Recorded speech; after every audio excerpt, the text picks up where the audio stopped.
നമസ്കാരം. എൻ്റെ പേര് ആയിഷ് ദേവ്. ഞാൻ SNDP ഉദയംപേരൂർ സ്കൂളിലെ +2 വിദ്യാർത്ഥിയാണ്. ഈ വർഷം നടന്ന വായനാമുറ്റത്തിലെ ചെറുകഥാ മത്സരത്തിലെ വിജയായിരുന്നു.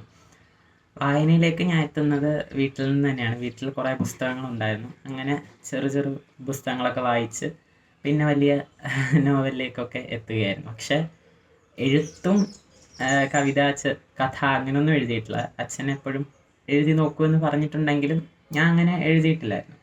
അങ്ങനെ സ്കൂൾ വഴി കലോത്സവത്തിലൂടെയാണ് എഴുത്തിലേക്കൊക്കെ എത്തിയത്. വെറുതെ കലോത്സവത്തിന് വേണ്ടിയിട്ട് കഥ എഴുതി അവിടുന്ന് അങ്ങനെ സെലക്റ്റായി പിന്നെ പല മത്സരങ്ങൾക്ക് പങ്കെടുത്തുകയൊക്കെ ചെയ്തു. അങ്ങനെയാണ് പത്രത്തിലാണ് ഒരിക്കൽ വായനാമുറ്റത്തിൻ്റെ ചെറുകഥാ മത്സരം എന്ന് പറഞ്ഞൊരു ആർട്ടിക്കിൾ വായിച്ചത്. അപ്പോൾ അതിനുവേണ്ടി ഞാൻ ഒരു കഥ എഴുതി അവിടെ കൊണ്ടു കൊടുത്തു. അങ്ങനെ കുറച്ച് ദിവസം കഴിഞ്ഞപ്പോൾ ഒരു കോൾ വന്നു, അതിൽ സമ്മാനമുണ്ട് എന്നറിഞ്ഞു. അങ്ങനെ ഫെബ്രുവരിയിൽ അവിടെ ഒരു ഫംഗ്ഷൻ നടന്നു. അപ്പോൾ അവിടെ ചെന്നു. എനിക്ക് ഭയങ്കര സന്തോഷമായി. കാരണം ഇങ്ങനെ വായനാമുറ്റം ഗ്രന്ഥശാല എന്ന് ഞാൻ അറിഞ്ഞിട്ടില്ലായിരുന്നു. അപ്പോൾ അവിടെ ചെന്ന് അവിടെ ഇത്രയും പരിപാടികൾ നടക്കുന്നുണ്ട്. കൊച്ചുകുട്ടികൾ മുതൽ വലിയ അമ്മമാരും അങ്ങനെയുള്ള ഒരു പല ആൾക്കാരും അവിടെ ഉണ്ടെന്നറിഞ്ഞതിൽ, പല പരിപാടികളും ആക്റ്റീവായിട്ട് ചെയ്യുന്നറിഞ്ഞതിൽ വലിയ സന്തോഷമുണ്ട്. അങ്ങനെ അവിടെ നിന്ന് എനിക്ക് ഒരു സമ്മാനം ലഭിച്ചു.